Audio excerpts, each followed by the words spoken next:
حضرت ابراہیم علیہ السلام کے بیٹے حضرت اسماعیل علیہ السلام کی اولاد سے شروع ہوا قریش قبیلہ. اس کی 41 شاخیں بنتی ہیں، گوتے بنتی ہیں، سلسلہ نسب میں ان کی پیڑیاں بنتی ہیں. کتنی؟ 41. ان میں سے ایک پیڑی کا نام ہے بنو تمیم.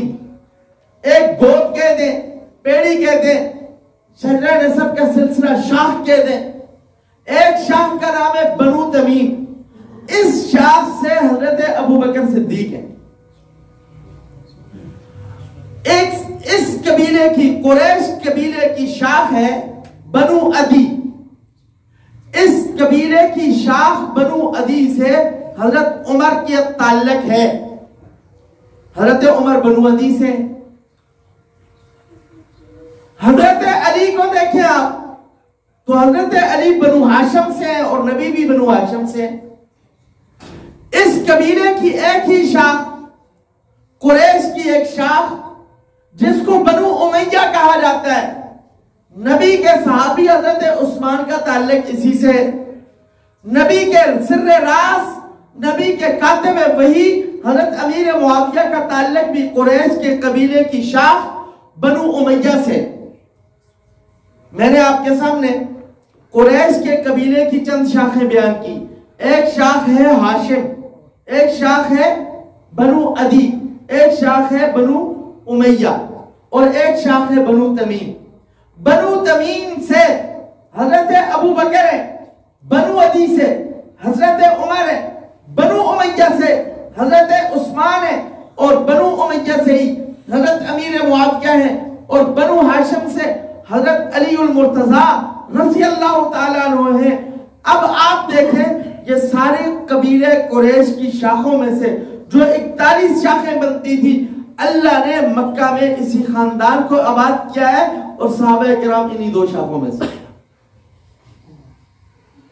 تو ان کی مشہور شاخ بنو تمیم سے حضرت ابو بکر کا تعلق ہے. اور اس کے بعد یاد رکھیے گا حضرت ابو بکر صدیق رضی اللہ تعالیٰ عنہ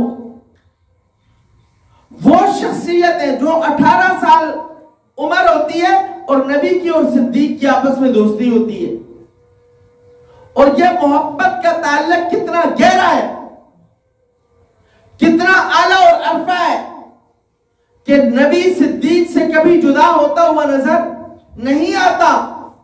اور ان کی محبت کو، صدیق کی محبت کو میں نے کہا کافر بھی مانتا ہے کہ نبی کے ساتھ حضرت ابو بکر کی محبت بے مثالی ہے، نبی کے ساتھ ابو بکر کا جرانہ مثالی ہے، نبی کے ساتھ ابو بکر کا عشق لازوال ہے، نبی کے ساتھ ابو بکر کا تعلق بے مثال ہے.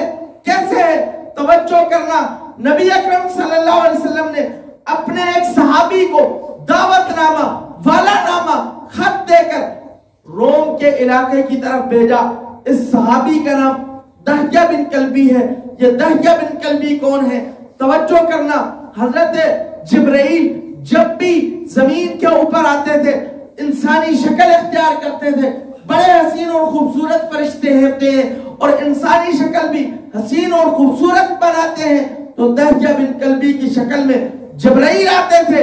یہ انتہائی خوبصورت صحابی ہیں نبی کے. نبی نے اس دحیہ بن کلبی کو روم کی طرف بھیجا. وہاں کا ایک بادشاہ تھا جس کا نام ہرقل تھا، اس کی طرف بھیجا اپنا خط دے کے کہ ایمان لے آؤ محمد الرسول اللہ صلی اللہ بلند آواز سے وہی صلی اللہ علیہ وسلم کے دامن سے وابستہ ہو جاؤ. یہ دحیہ بن کلبی اس ہرقل بادشاہ کے دربار میں پہنچتا ہے، آقا کا والا نامہ دیتا ہے، خط دیتا ہے. یہ الگ بات ہے، احتراماً اس نے دیکھا، رکھ لیا، ایمان نہیں لایا، کچھ بھی نہیں کہا، خاموش ہو گیا. دحیہ بن کلبی کو اپنے مہمان خانے میں لے جاتا ہے. وہاں ان کو آرام کرنے کا کہتے ہیں. وزیروں مشیروں کے سامنے اور بڑے لوگوں کے سامنے کچھ بھی نہیں کہتا. رات کے پہر ہوتا ہے. یہ بادشاہ شکلیں بنانے کا بڑا ماہر تھا، یہ مصور تھا، تصویریں بنانے کا بڑا ماہر تھا.